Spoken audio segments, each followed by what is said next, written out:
welcome to QI and to an evening of levity. Let's see who's got the light stuff. The light fantastic Sue Perkins. The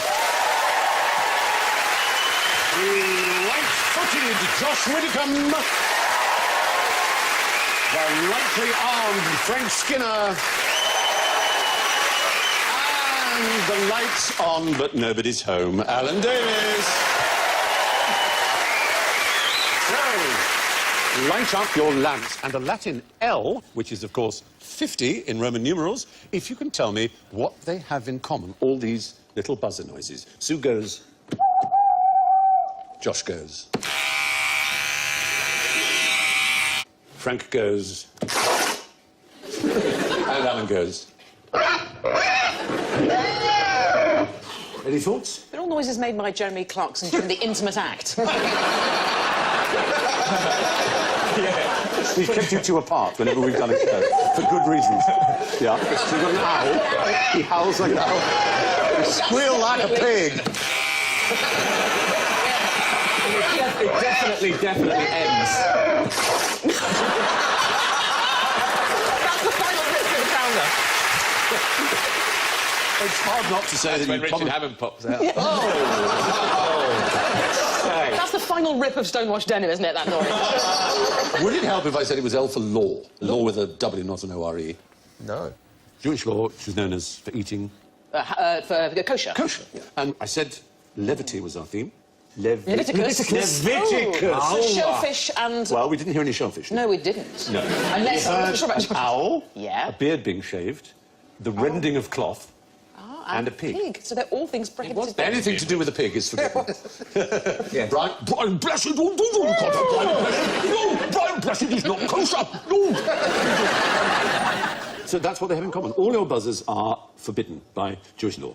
That's very awkward, because I'm Jewish, Also- so I can't take part in this for the rest of the show. Also, if I were to go around and say, Josh, and have sex with you, just on the top of my head, Yeah. that would also be... That's not the bit I had an issue that would with. be an... Kosher sex with people. I've never heard of kosher sex. That would be an abomination, It would according to indeed. Leviticus. So, they're all things that are forbidden in the book of Leviticus. You mustn't eat an owl, trim your beard, tear your clothes, or have anything to do with a pig. Sorry. What does it mean, nothing to do with him? What if he comes up to you, just have to kind of... Shun him, Josh. Blanket! Sorry, mate, not interested. Yeah. Like a jogger in the street. Pretend you're on your phone. Sorry. One of our questions tonight is lightly lavatorial. See if you can flush it out by going for a spend a penny bonus. All you have to do is brandish your baton and buzz your buzzer. And there are lots of points for it. Lots. It's really worth risking that the answer might be something lavatorial. But first, here's a lark. You each have a balloon, as I do. Ooh. And what I want to do is a levitation trick. It's all to do with static electricity, as you might have guessed. Well, the idea is to... Oh, that's already... Oh, that's... Oh, no, that's... Oh, no! Yes!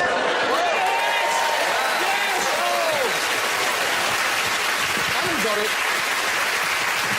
You charge up the plastic and the balloon, but you have to charge both of them. Yes, you can use it. If anybody's hair can do this, it's Alan's. I take that as a slight charge. I know, that's as well as it sticks to your fingers. You have to just... Oh, now... Oh, not quite. No. Yes, yes! Oh, brilliant! Patrick McGowan in The Prisoner there. Very good. Do you know... That sort of fatal thing they get in Star Trek when they didn't have any money. Ooh, put some music on it. In a red top. Thank you, Helen. We can show you now Zara, one of our runners, who turned out to be rather a master of this art, or mistress, whichever you prefer. Here she is. No. Yeah. That's weird. Burn her! Is that not... Is that not just the draft from the balloon? Yes, well, it looks a bit like it, but actually, if you try that without having charged them, it won't do that. Up? That's a bit like There's somebody fanning her from below. It's the Black Theatre of Prague. Yeah. The fact is, yeah, scientifically you should be able to do it repeatably and predictably, but it's quite hard.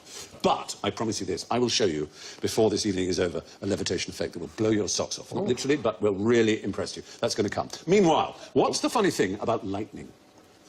the funny thing about it. Well, given that it is a natural phenomenon that mankind has been aware of for all the time that we've been on the planet... We're still captivated, freaked out and surprised by it. And surprised and don't understand it. We can't explain it. We know a little bit about it. We know, we know that thunderbolt and lightning is very, very frightening. It's white, it's forked. Yes. Or sheet. It's electric. Or sheet, you say. No, not all sheet. Sheet lightning is the same as forked lightning, it's just hidden by a cloud. Oh, so it's an illuminated cloud that gives that band of... Exactly, OK. exactly. But one of the myths about it is that it will always strike what part of a building?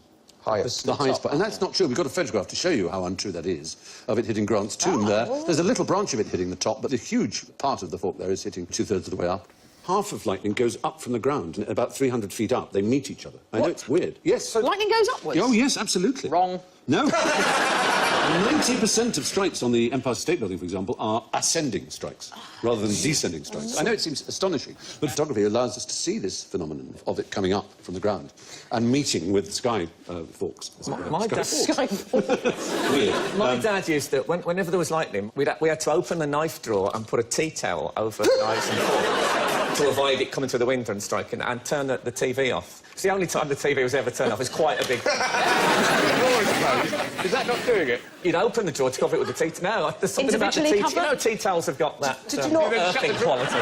Did you not have anything else that was metal? No, I think that's all we have. Can I say we have no piercings, you know? How can lightning be beautiful? Can you picture a beauty that comes from lightning? I mean, obviously, there's something stark and amazing about photographs of lightning, which is not unbeautiful, but actually, the effect of lightning can be staggeringly beautiful. Oh. It's called a Lichtenberg figure, after a very remarkable scientist called Lichtenberg, and he noticed when people had been struck by lightning, there was a very remarkable... yeah, and he... and if you can see it here, and you can see pictures of it there. I'm holding one. That's a bolt. This is artificially produced, and it's like a beautiful ferny kind of thing. You get that level of detail, would you, on the skin? Absolutely. We'll show it on the human skin. There. Actually, has rather beautiful nipples as well. Yeah. It's not... Do you know what? It's not a price worth paying, though, for that, is it? It looks like a tattoo where there's a plant on the side of his face. Yeah. Round the back there's a massive pot. Does that remain like that? Let's just say one wouldn't throw it out of bed. Actually, that would be cruel. It should have been struck by lightning. Let's all just say that. Yeah, so, from lightning to lighthouses. How many men does it take to crew in a lighthouse?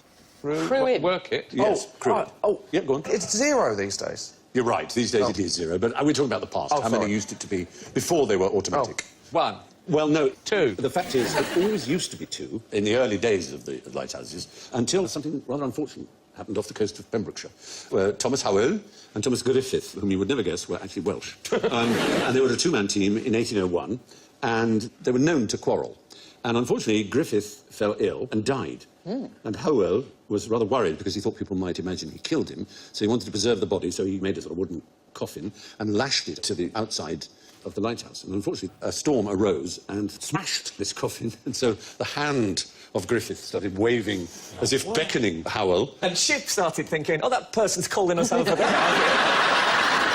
By the time, weeks later, he was relieved of his duty, he had gone almost insane. People didn't recognise him. He was described as just about demented because he'd just wanted to keep the body to prove that he hadn't killed it. So it was because he was frightened because of the corpse was flailing around. He was frightened that people would say, oh, we all know that you had rows with him and you killed him. So he wanted to keep the body as fresh as possible to show that it hadn't been poisoned or beaten. But, of course, by lashing him to the I think that makes him look more guilty. It does, I know. It's most unfortunate. He killed him. But people believed him. It's a kind of quite a niche scenario that you've gone, well, in case that happens again, we should get another person in. I know, it doesn't make sense. They're all sitting around. I'm only here in case one of you two killed each other. Don't lash him to the side, because his arm will do that. We've seen it before. Sorry, I did kill him in the night. Oh, you idiot. It does seem potty, I grant it. Who's the most famous person who kind of kept a lighthouse? What about Grace Darling? That's the one we're Who after. I think her dad was the lighthouse keeper. Her dad was the lighthouse keeper. And there was a shipwreck and she rowed bravely out. And there she is in many Ladybird lives. book fashion, doing exactly that, looking utterly transcendently beautiful and lovely. She's completely dry.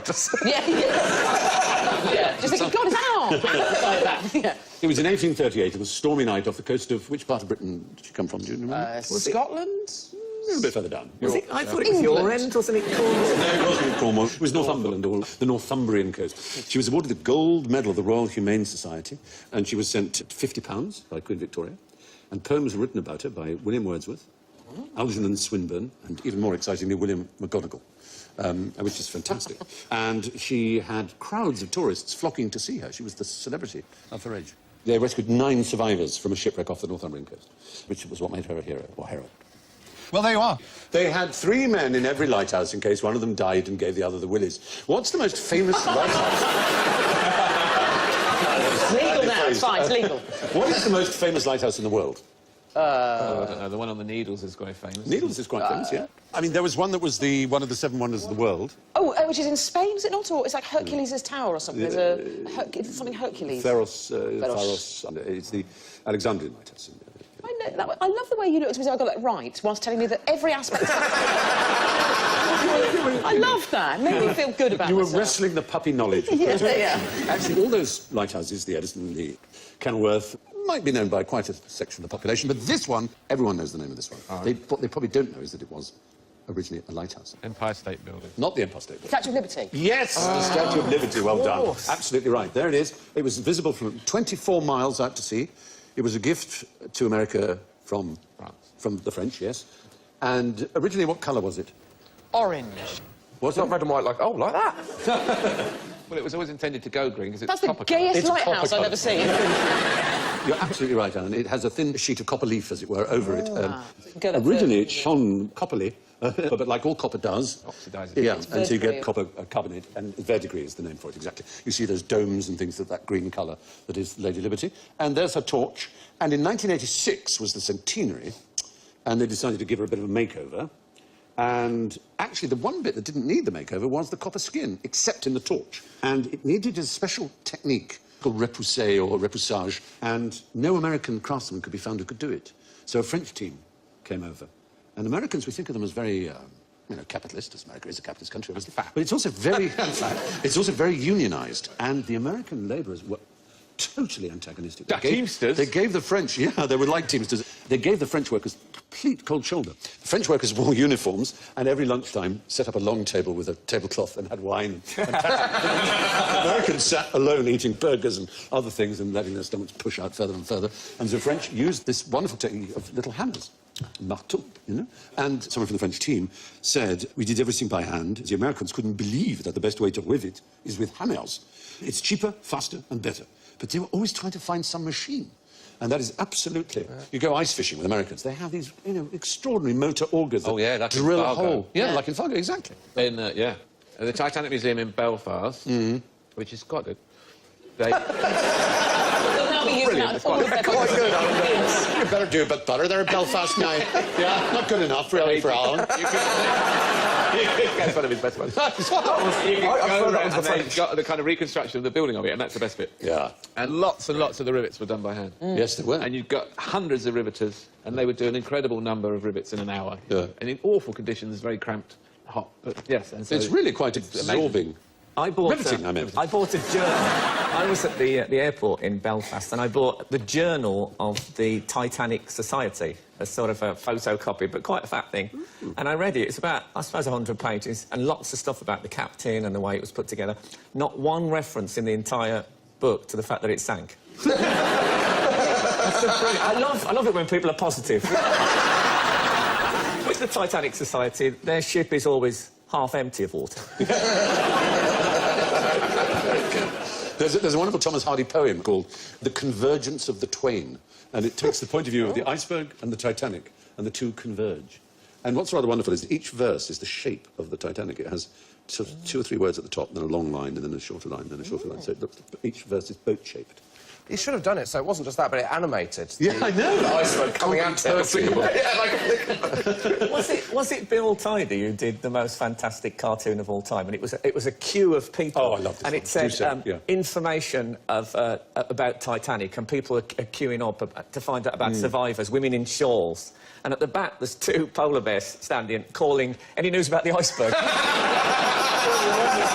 I love that. It's so great. Perfect. Yeah. But I've always thought, had I been on the Titanic when it hit that iceberg, even though you know you're going to perish, seeing, like, 40 penguins fall over is probably about as funny.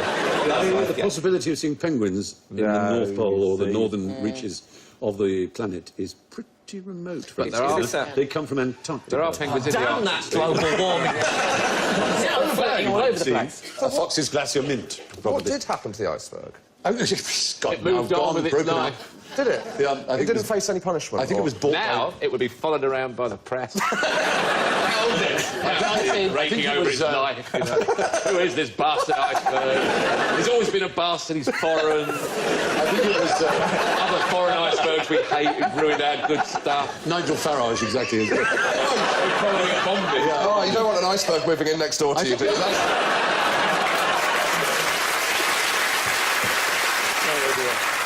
Anyway, the Statue of Liberty used to be a lighthouse, and in those days it was brown, nice and light relief. What's the most interesting thing you can do with a sausage? Well, she's used hers for a hairpiece. All that round. Lovely. Yeah. What's the most interesting thing? It's got to be something to do With the loo. with the loo. It's got to be. Yes. I'm going to give you the points, because there is a way, which is very lavatorial, in which you can improve a sausage, which is quite interesting and very What, surprising. poo in it? Yes. Oh, Come on. really? Baby faeces in a sausage will improve a sausage. Now, Oh, no, I've been throwing them away. bear with me You here. need to get some casings and eat down right there. Bear with me here. Right. According to a study in the journal Meat Science, MEAT Science, you make sausages healthier by adding bacteria extracted from babies' faeces. Now, the point is, many sausages, What are you doing pepperoni... in laboratories, for God's sake? What they try and do is improve things for us to make us healthy. And pepperoni and salami are made with bacterial fermentation. And the best way you can do that is to use what are known as probiotic bacteria, i.e. bacteria that are said to be good for you. And oddly enough, this Catalonian team decided that one of the best types would be baby faeces, because by definition they would have passed through the human system and passed out again, and because baby faeces are easy to obtain. In fact, the study used nappies provided by mother and baby Still don't make support it right. groups. Professional tasters confirmed that sausages tasted the same. Who does that for a living? I know. They tasted the same. You wouldn't notice. That's a rough day down the job They are centre, that lower is. in both fat and salt. But and therefore it's poo, healthier. Stephen. It's literally poo. It gives a new meaning to potty mouth. But it does mean that Alan gets his spend a penny bonus. It's very good news.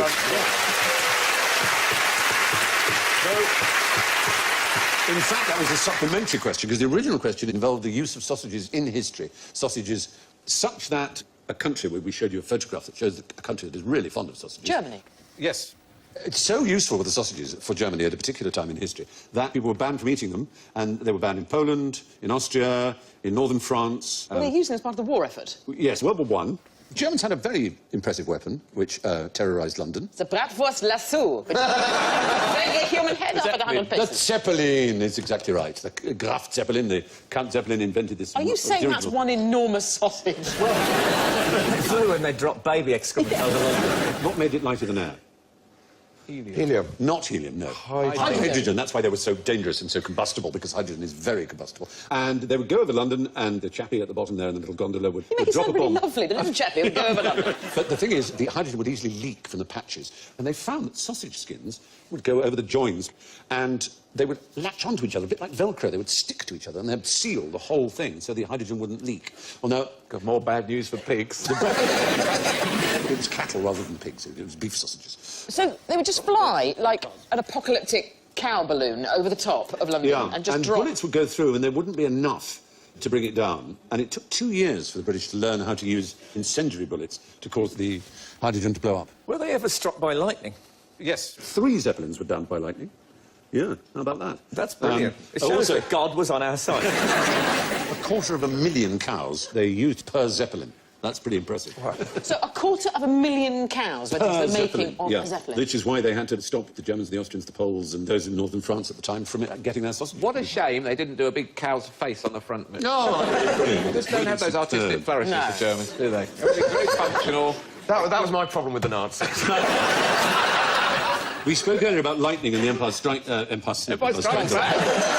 Confusing me, you're driving me into the Empire State Building. What's the connection between the Empire State Building and big dirigible balloons? It was a mooring place. Yes, a mooring place. mooring They originally place. thought that they'd be able to land passengers on the top. Yeah. This I've seen that picture. One of these did actually moor itself in 40-mile-an-hour winds. What they needed for to a do... few minutes. They needed to rob the top of it with a towel. Somebody robbing the top of the airship. That would have done it. And what is the mast for? I mean, do you know what the The mast mast was only there to be taller than the Chrysler building. You're absolutely right. And the Chrysler building... Hey. Were they built at the same sort of time? Were they competing? And the Chrysler Building was going to be the taller one, and they took the mast up the inside of the Empire State Building and stuck it on the top at the end. The Chrysler Building, I think we can all agree, is more beautiful. Although they're both quite marvellously decorated. They are. But the Chrysler Building is stunning. Well, there we are. The linings in German airships caused a sausage shortage in World War I. What was the charge for the world's first charity single? Oh, it's not going to be Band-Aid, Is the clue in charge? Yes, it certainly is. The charge of a light brigade. Well done, you. The Absolutely. charge. So that's the beginning of the puzzle opened up. So how can the charge of the Light Brigade have anything to do with the charity single? You can't really release... They didn't release a single. Well, not a single, as it wasn't called a single in those days. Tennyson, there are cylinder recordings of Alfred Lord Indeed. Tennyson. So maybe he read The Charge of the Light Brigade on He may have done. cylinder. His voice. I am Alfred Tennyson. You do hear that, absolutely. He did live into the age of the phonograph, as it was then called. But this is actually slightly more touching in a way. There was actually a bugler who recorded the charge, which is a particular call on the bugle, and he was himself a survivor of the charge of the Light Brigade, and I'll give you all the full details of it.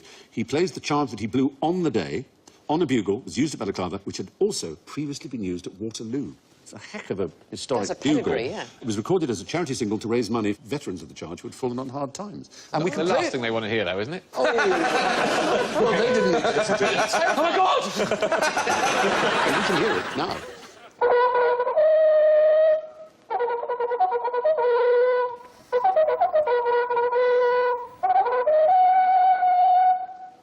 There you are. That was Martin Lanfried, who was a bugler, and he made that recording in 1890, and the Light Brigade was 1854. Incredible quality. And the bugle itself is not bad quality, really, is it? And that's to help all veterans, or just specifically veterans of that specifically particular veterans failed... of the charge, yeah. So the call we hear brought the line from a canter to an all-out gallop, but almost all of what we would call a charge was actually a trot. So the whole thing was called an advance until the last 200 yards when the charge was sounded, and then bang! But at Balaclava, they did more galloping than they would at a normal British charge, which is one of the things that made it so hopeless and extraordinary. Half a league, which is a mile and a half, because a league is 3 miles. So half a league, half a league, half a league onward into the Valley of Death. Roads. And is that why they failed? Because they sort of peaked? They kind of... Well, they failed because they simply rode into guns. I mean, it was insane. The fact is, the charge of the Light Brigade was a pretty disastrous thing. Effing disaster. But it did cause the first charity single. So, bugler Martin Lanfried lifted the spirits of the Light Brigade at Balaclava. How did Chicago get completely screwed up? They put Catherine Zeta-Jones in. You are a naughty girl.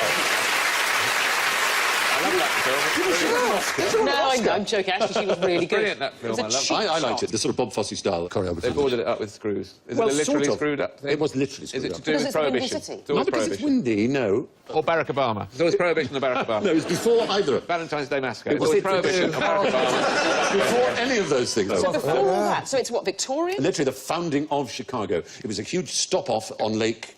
It's in Michigan. Lake Michigan. And unfortunately, it was built on a swamp. And typhus and typhoid were absolutely ravaging the population. So they decided, with good old American know-how and sort of optimism, they would jack the city up. They would screw it up with screw jacks, as they're called. And there you can see the grey bit all along the bottom. Because they literally were screwing it up while people were living in it. There was the Tremont Hotel, for example, which was covered a whole acre, which they screwed up. There it is. They screwed it up. And they didn't even close the hotel while it was being lifted up off the ground. And underneath, in the air, the space, the crawl space, you might say, they put sewage and fresh water and so on. And it was a resounding success. So and that wasn't someone who went to bed in that hotel and woke up and went, what the hell has gone on? And also the river was full of sewage. It flowed into the clean Michigan. And so the ingenious system of locks, they made it reverse in the other direction.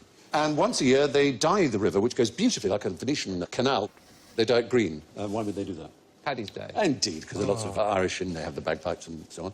And it's a beautiful, beautiful city. I happen to love it. That is actually for real. We haven't done that with Photoshop. That's it. Really? That's yeah. That is how it looks. So what dye? What? Green dye. The trouble is... I'm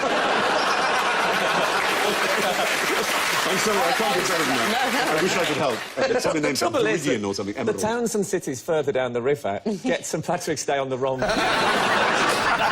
Yes. The entire city of Chicago was jacked 10 feet in the air to make room for the plumbing. Now let's lighten the mood with a little light general ignorance. Fingers lightly on your buzzers, please. Name one of the rules in a walking race. Not allowed to run, are you? Well, you said you can't run. You should be walking. How have you judged Isn't that? it that some part of your foot has to be in contact with the ground? Oh, there you are, you see. Are those shorts strictly legal, though? Well, There's a little bit of swing. really Just cover that with your hand. Oh, dear. Oh, that's really... Please make that stop.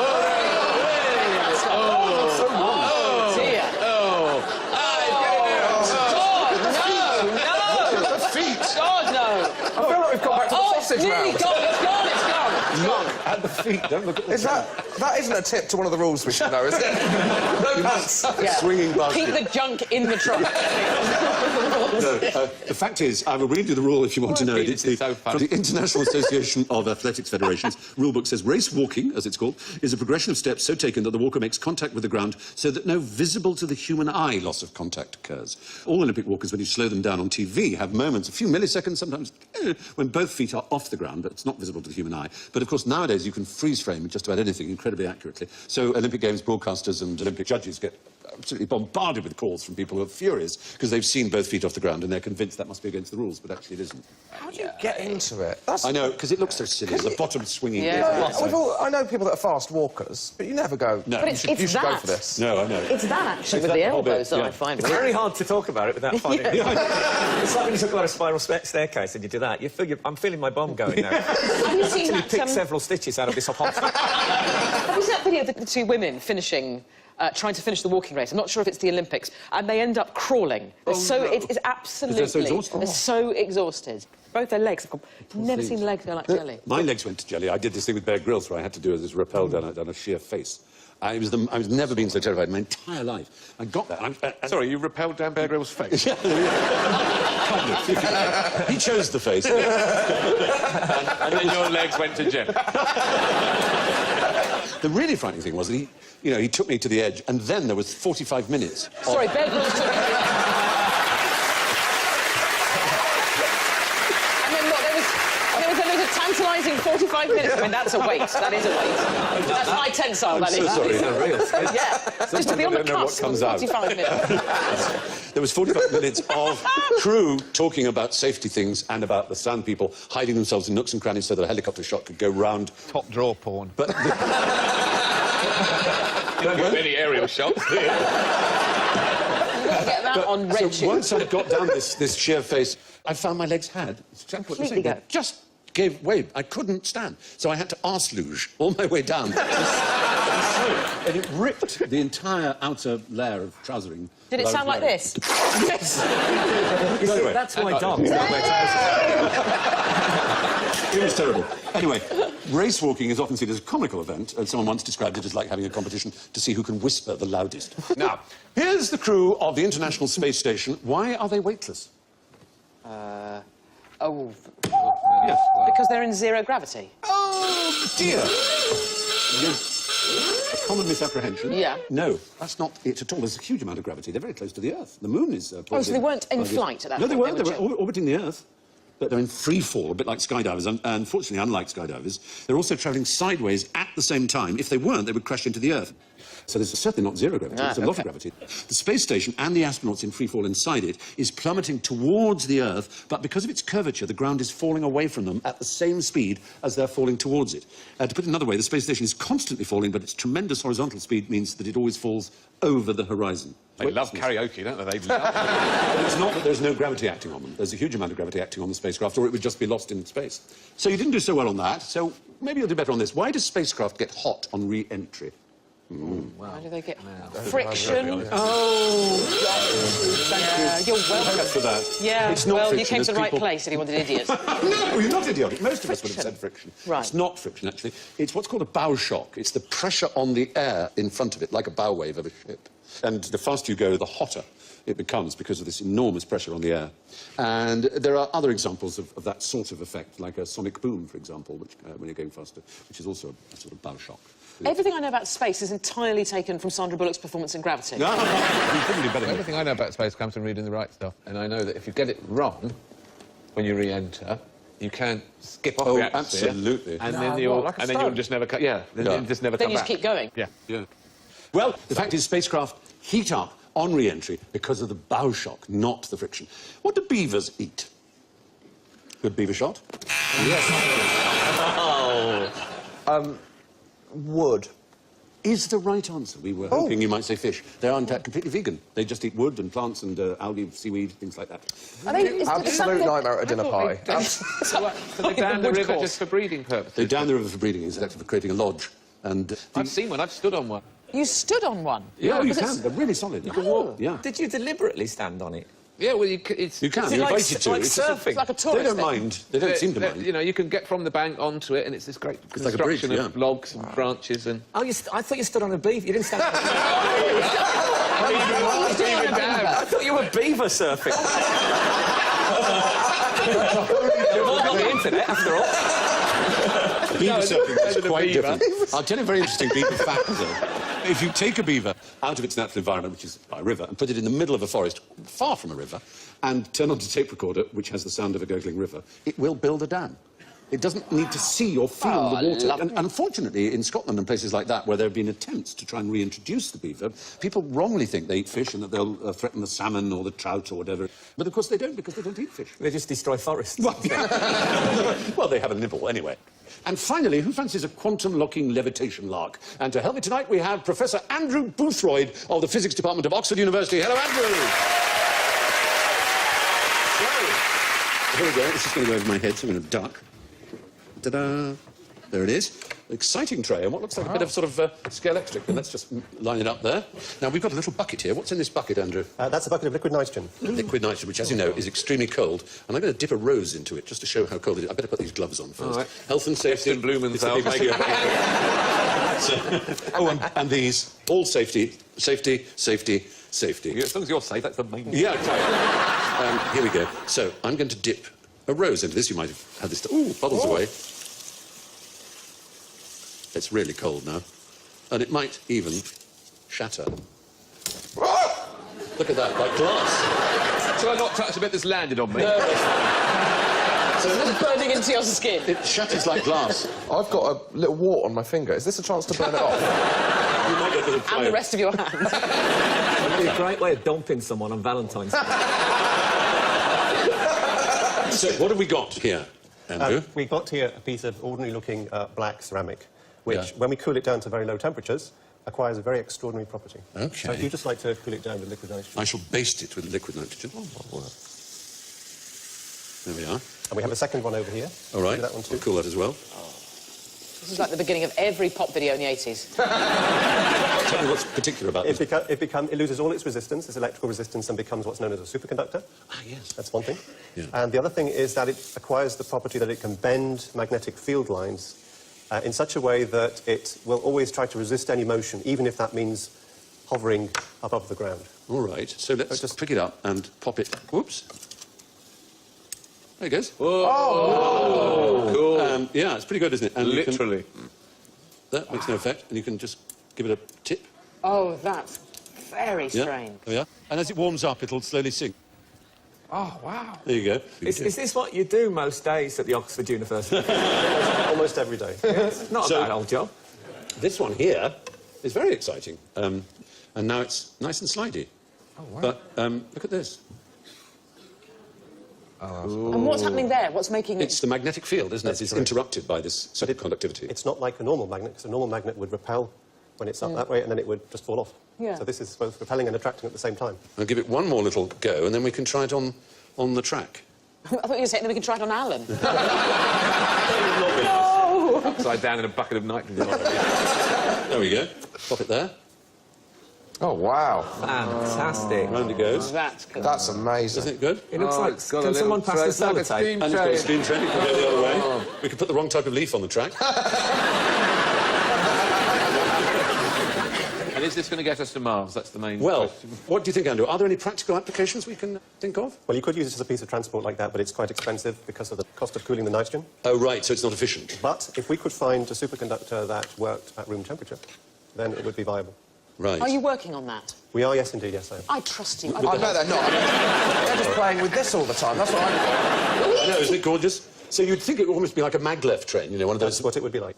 Oh, there we go again. Oh, I love love that. And this, of course, can go on here as well. Oh, it's... Too scared. It's all right. What a pussy. Everyone, that actually... Boing. Oh, But unfortunately, this one is less insulated, and it'll probably get... It stopped. It's doing pretty well. Oh, my God, that's going for me. Cool. Oh, there you go. That'd be like the best Christmas present in the world. So you need... What is the magnet made of? It's rather exciting names. Boron and... The magnet is made of neodymium, iron and boron, and that's what the track is made of. Neodymium. Neodymium and iron and boron. Wonderful, very good Superconductor element. is made of gadolinium, barium, copper and oxygen. But you can just use sticky back plastic. Fairly liquid bottle. Well, there you have the miracle that is quantum levitation. Thanks to Amazing. Andrew Point. Thank you so much.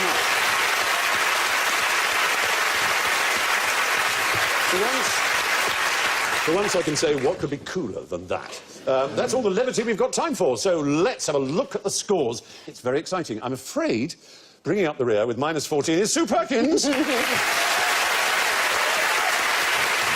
-7, in third place is Frank Skinner. Well, in a brilliant second is Josh Widdicombe with 5. He's still my pulsing member in first place. With 11 points is Alan Davis.